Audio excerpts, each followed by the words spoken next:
Estag, you've just joined the team, I guess, looking into 2022. What's sort of the goals for NiP heading into next year? I think it's more of a of course, it's also a transition period for me joining this team. Learning a new language and stuff. So that's the first thing, right? In order for me to operate at my fullest, I need to, of course, be more fluent in Swedish and be able to think faster in Swedish and stuff. Which is going to be a transition period, and I think with the break coming up and me being able to have a tutor one-on-one and stuff, that's going to help me tremendously for 2022.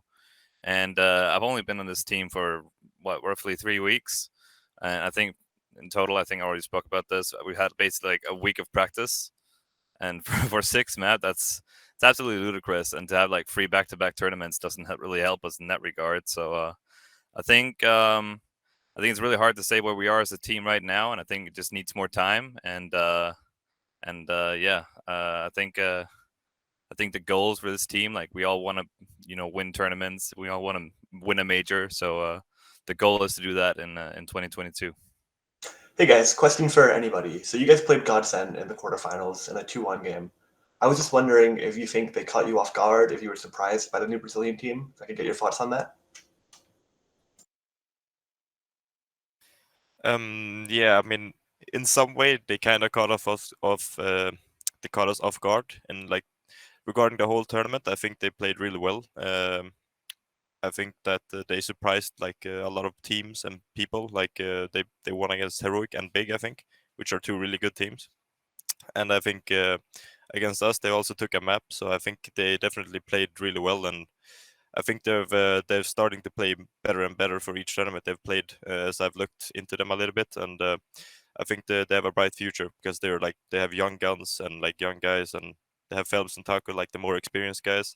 So I think they will just be better and better with time.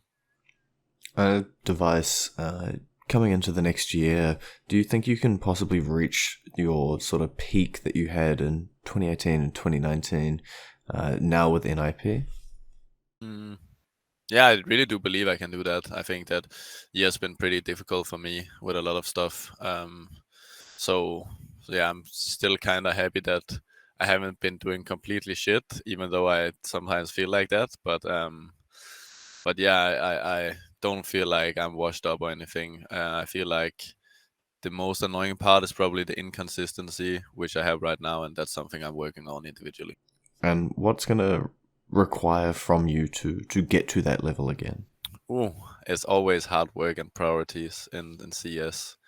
And it's not something that you stop doing. It's something that's just periodically harder to maintain. So I think that's the most important aspect. And then building a strong roster that competes at all tournaments makes it easier to have a stable level of consistency, right?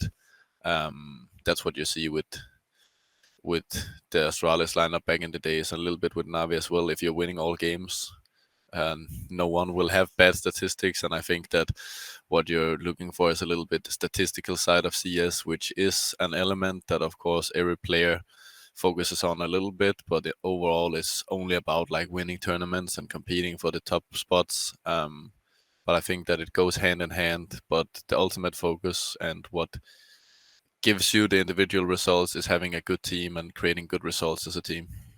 Hey guys, question for anybody. So in the other semifinal, we have Virtus Pro and Team Vitality. Is there a team you'd prefer to play, one you think that you'd fare better against, or do you not really care too much? I would rather play Vitality again to get the rematch against them, since we lost here against them. But I can play VP as well. It doesn't matter. Like we have played VP a lot of times. Like we lost more than we won. So yeah, I think I'd rather play Vitality. You guys got kicked out of the PGL major by G2 about a month ago, and then you're coming in to face them here now in the playoffs. How does it feel coming into that game, and do you think you can beat them? Yeah, it will be a tough game for sure. Like G2, they are still a very good team, even if they don't have Nexa. Like Nico, he was IGL in phase, so he can still IGL, and Kenyas is an insanely skilled upper, so anything can happen, right? But I think like we want the revenge. and I think we can get it since they haven't really had that much preparation with the Kenny, but it's kind of the same for us because we only had 1 week of practice with the asset tag. So yeah, I think it will be a good game, and yeah, I hope we can get the revenge.